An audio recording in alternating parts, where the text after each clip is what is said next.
আমি জুনিয়রদের লোক নামানোর জন্য বললাম।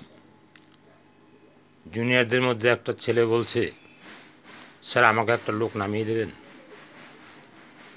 তোমারও আপার লাইনরা আছে না, তাদেরকে বলো নামিয়ে দেবে। বলছে না স্যার আমার ইচ্ছা, আপনি একটু যদি নামিয়ে দেন ভালো হয়। কেন?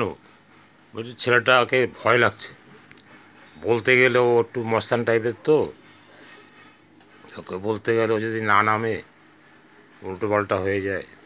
আর বয়স কত ওর? বলছে 26-27 হবে। আমি ঠিক আছে, যা আমি নামিয়ে দেবো। খুব খুশি। এবার আমি প্রোগ্রামটা নিলাম, প্রোগ্রামটা যেতে হবে। এরপরের ধাপটা, এর পরেরটাই শুনুন, তাহলে ভালো লাগবে।